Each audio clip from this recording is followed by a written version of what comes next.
The Trump administration is taking more steps to downsize the federal government, this time at the FAA, the Federal Aviation Administration. The union representing workers said hundreds of probationary employees in air traffic control are being let go. Many of the workers install, inspect, and maintain air traffic control communications, radio, and computer systems. Now, this move comes less than 3 weeks after the midair collision between a passenger jet and a military helicopter. But it's family. We've lost family, and we're feeling that. The D.C. skating community is coping with last month's tragedy. Nearly 30 athletes, coaches, and parents from area clubs and beyond died in that crash. 7 News reporter Rebecca Turco is joining us now live from Capital One Arena, where dozens of local young skaters performed earlier today. Rebecca, how are they all getting through this? Well, it's certainly been an emotional time, as you can imagine, but the opportunity to come together is such a big part of the healing process. It's one of the reasons why they gathered here today, to support each other and to honor those they lost. As these skaters take the ice, there's so much on their young minds. With every twist and turn, they're coping through tragedy. Miss everyone so much.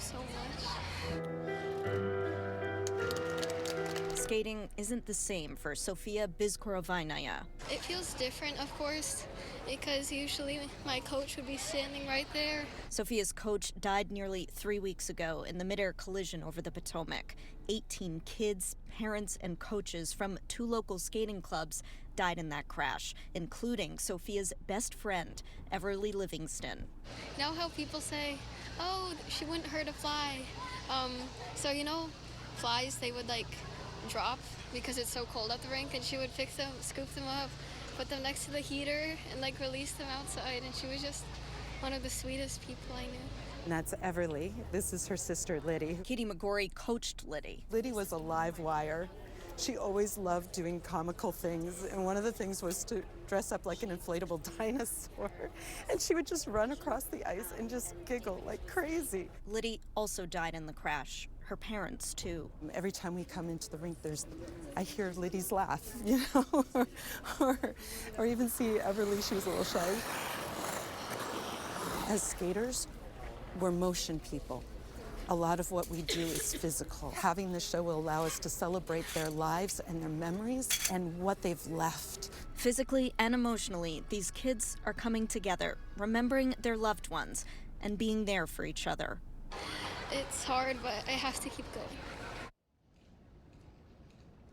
And most of these skaters and coaches are going to be back here next month at a tribute event that's going to be happening here. Award-winning skaters are going to be performing, and they will be honoring all 67 people who died in the crash.